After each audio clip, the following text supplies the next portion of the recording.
This is our SCAT 3 project. My name is Sam. My name is Maddie. I'm Meredith. And I'm Erin. And throughout the duration of this video, we'll be changing between who's playing the role of the certified athletic trainer and the student athlete.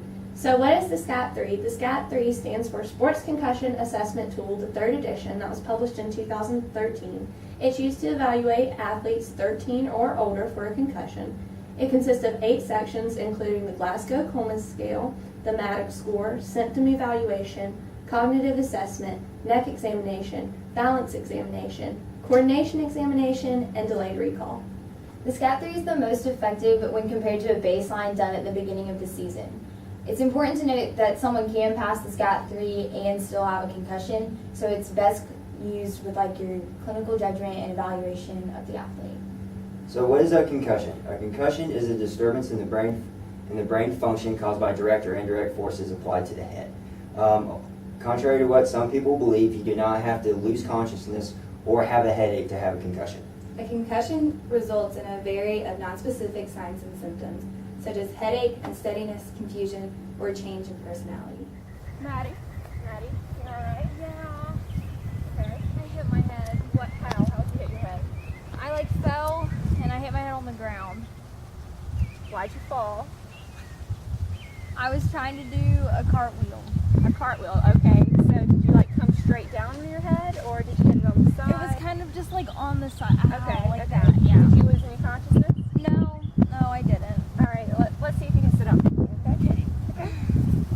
Alright, so I just did the Glasgow-Coleman scale. She opened her eyes spontaneously. I didn't have to ask her to. She responded to verbal commands. She had a good verbal response. We were able to talk about everything that happened. She didn't lose consciousness, and she responded motorly. She was able to move and sit up without much assistance. So she scored a 15 out of 15 on the Glasgow-Coleman scale. If she scored below that, that'd be a reason to send her to the hospital. So now I'm just going to ask you some questions. If you could listen really carefully and give me your best answer. Okay. Where are we now? We're on the field. Okay. Which half is it? It's the second. Okay. Who scored last in this game? I think the other team did. Okay. Do you remember what team we played last week? We played Young Harris. All right. Yeah, we did play Young Harris. Do you remember who won that game? We did. We did win that game. Okay, so we just did the Maddox score, and that's just assessing for retrograde and anterograde amnesia, which would be signs of a concussion. So Maddie did say that she had a headache, but she passed the Glasgow-Coleman scale and passed the Maddox score pretty well. So I wouldn't necessarily send her straight to the hospital, but I would send her home with a concussion sheet and tell her to monitor those symptoms and just rest. And so no TV, no driving, no video games, trying to stay off your phone. And I know. And if any of those symptoms worsen, I would suggest you go to the hospital. Okay. Okay. Hey Maddie, last night in the soccer game, I hit my head and they told me to come see you today. Okay. Well, what happened last night? Our goalie, she went to punt the ball and I was gonna get it down so I could go and settle it and score. But it just hit me really, really hard and then everything got kind of fuzzy. Okay. Well, have you ever had a concussion before? No. Okay. Have you ever been hospitalized for any kind of head traumas, injuries? No. Have you ever been diagnosed with depression, anxiety, anything like that? No, nothing like that. ADHD? No. None of that? Are you on any medications right now? No. No medications? And no one in your family has had any issues with depression, anxiety, anything like I that? don't think so. Alright, well I'm going to read you a list of symptoms and I'm going to have you rank them for me on a scale from 0 to 6. Okay. 0 being it's not present and 6 being it's really severe, okay? Okay. Alright, so headache. Like a 3. Okay. Pressure in the head? A 2. Okay, neck pain? 0. Perfect. Nausea or vomiting? 0. Dizziness? 1. Blurred vision? 0. Balance problems? 0. Sensitivity to light? 1. Sensitivity to noise?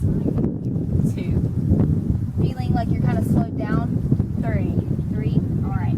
Feeling like you're in a fog? 2. Okay. And then just a feeling that you don't feel right? 0. Difficulty concentrating?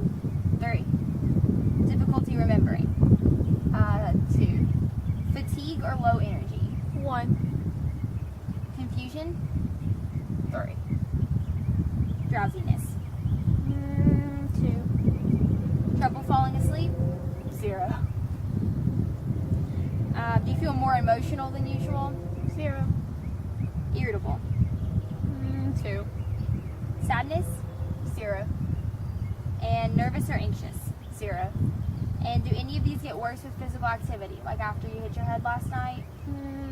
I haven't really done a lot of physical activity, but like when I was walking up the hill back to my dorm, no. No? Okay.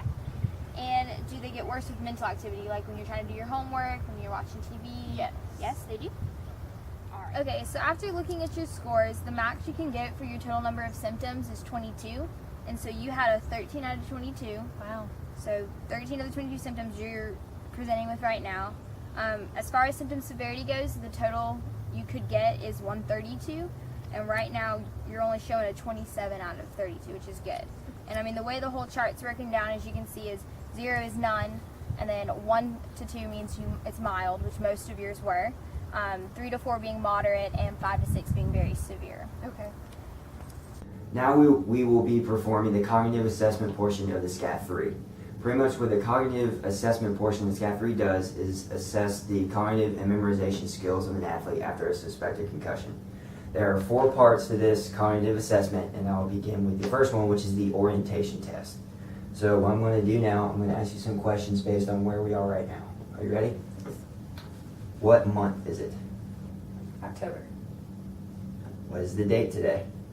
the 18th, What day of the week? Wednesday, What year is it? 2016, And what time is it right now? Best guess. 12:15. Okay. So she scored a possible 4 out of possible 5 points as she missed the date where it is the 19th today and not the 18th. The next portion we're going to do is the immediate memory. So what I'm going to do now, I'm going to list to you a string of 5 words. I want you to repeat them back to me as many as you can in any order you can remember them. Okay? Baby, monkey, perfume, sunset, iron. Baby, monkey, perfume, sunset, iron. Very good. So she got 5 out of a possible 5 points for that, and we're going to do the trial 2 more times. So I'm going to list the words to you again. Say the words as many as you can remember them in any order, okay?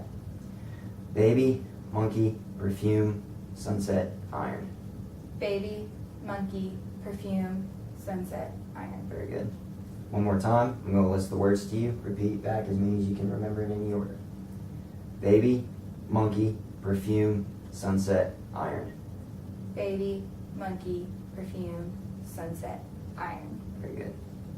She got a 15 out of possible 15 points for the immediate memory section. And now we're going to be going to concentration. So what I'm going to do now, I'm going to list to you a string of numbers. And what I want you to do, I want you to repeat those numbers back to me backwards. So if I say 719, you will say 917. Does that make sense? 493. 394. 3814. 4183. 62971. 17926. 718462. 247186. Okay. 539148. 841539. Okay. She got a 3 points out of a total 4 as she made 2 incorrections on the very last string of numbers. Now, the very last part of the concentration portion is the months in reverse order. So what I'm going to have you do, I want you to name the months for me in reverse order, starting with December. Okay? December, November, October, September, August, July, June, May, April, March, February, January. Very good. She got 1 out of possible 1 points as she correctly said all of the months in reverse order. So on the cognitive assessment portion, she scored a total of 23 out of a possible 25 points.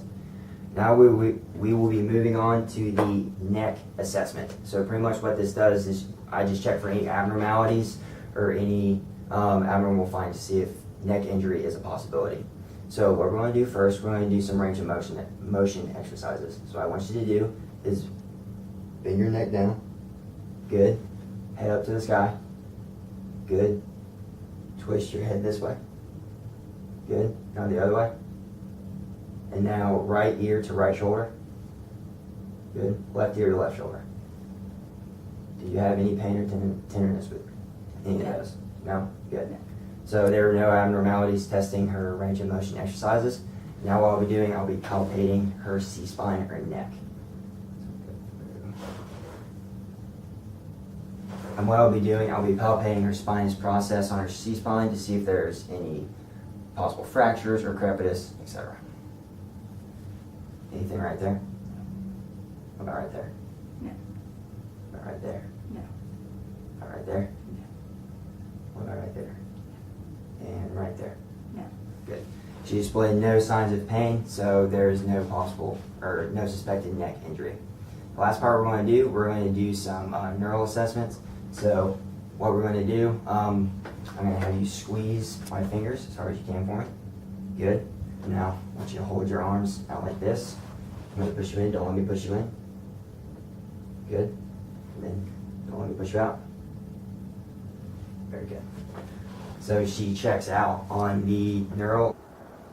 Next, we are doing our balance examination, which is our BESS, which stands for Balance Error Scoring System. With the BESS, we will test the balance of the athlete, and there will be a scoring system to test the errors. An error consists of hands coming off the hips, eyes opening, coming out of stance in any way, or rocking forward and backwards.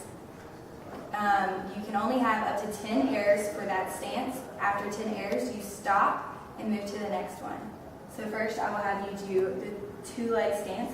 So you have legs together, hands on your hips, and your eyes closed for 20 seconds.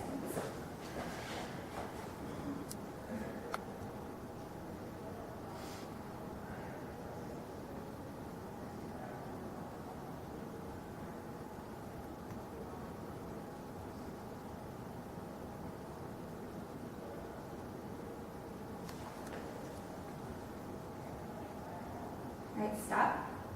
With that one, you had 0 errors. So we will move on to the next one. If you were to kick a ball, which foot would you use? Right foot.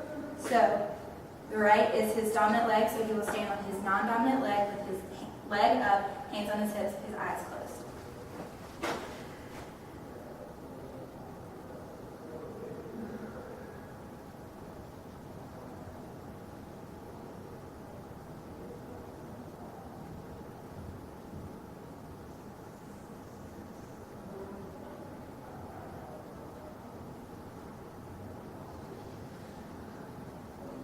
All right, stop. With that one, he had 0 errors, so we will move on to the next one, which is a tandem stance. Your non-dominant leg goes in the back, your dominant leg in the front, hands on your hips, eyes closed.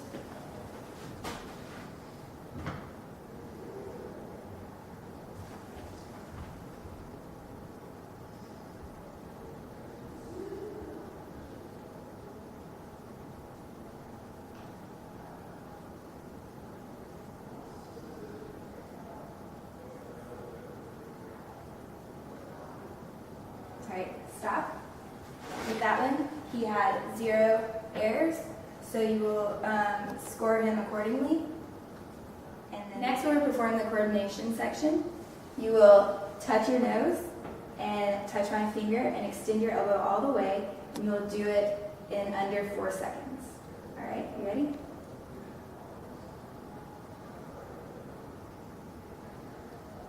All right. And next, we will do the delayed recall. So do you remember any of the words that I said earlier? Baby, monkey, perfume, sunset, iron. All right, then you will score him 5 out of 5. And that concludes our SCAT 3 for today.